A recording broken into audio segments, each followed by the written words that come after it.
बिस्मिल्लाहिर्रहमानिर्रहीम।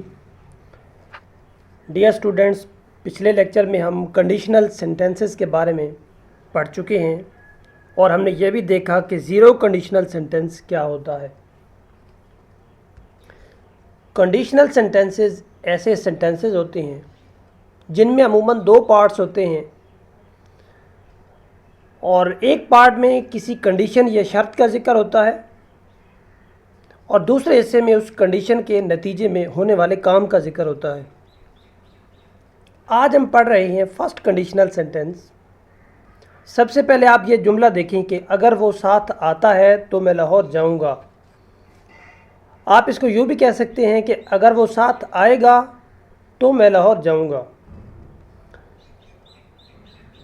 जुमले का वो हिस्सा जिसमें अगर का लफ्ज़ इस्तेमाल होता है वो आपका मेन क्लॉज होता है, वो आपका मेन क्लॉज कहलाता है या इफ़ क्लॉज कहलाता है। और दूसरा हिस्सा आपका सेकंड क्लॉज होता है जो कि असल में उस कंडीशन का रिज़ल्ट होता है।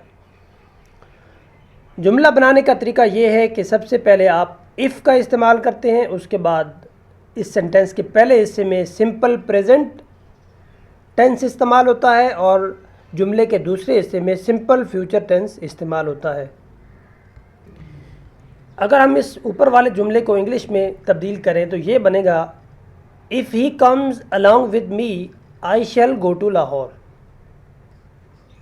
If he comes along with me I shall go to Lahore. आपने देखा कि जुमले के पहले हिस्से में हमने सिंपल प्रेजेंट टेंस इस्तेमाल किया है। आप देख रहे हैं कि ये रेड कलर में कम को हमने एस का इसके साथ इजाफा करके हमने ये बना दिया प्रेजेंट इनडेफिनेट टेंस और दूसरे हिस्से में हमने शैल का इस्तेमाल किया है। तो हमारा जुमला बना, if he comes along with me I shall go to Lahore. और एक बात याद रखें कि आप जुमले के दोनों हिस्सों को एक दूसरे की जगह लगा सकते हैं। जैसे आप देखें कि इसी जुमले को मैंने तब्दील किया है कुछ इस तरह से कि I shall go to Lahore if he comes along with me. If का जो इफ़ वाला सेंटेंस जो होता है, जो इफ़ क्लॉज है, वो पहले भी आ सकता है और बाद में भी आ सकता है। आपने सिर्फ ये मद्देनज़र रखना है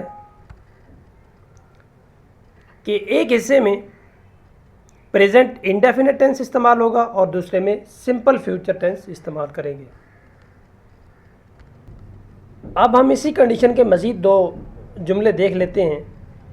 अगर तुम मेहनत नहीं करोगे तो इम्तिहान पास नहीं कर पाओगे। आप इसको यूँ भी कह सकते हैं कि अगर तुम मेहनत नहीं करते तो इम्तिहान पास नहीं कर पाओगे। If you do not work hard, you will not pass the exam। इसको अगर आप तब्दील करना चाहें तो यूँ भी बनेगा कि you will not pass the exam if you do not work hard। और अगर बारिश नहीं होती तो हम क्रिकेट खेलेंगे। If it does not rain, we shall play cricket। I hope that you have understood it well। कल इंशाल्लाह हम सेकंड कंडीशनल सेंटेंस के बारे में पढ़ेंगे।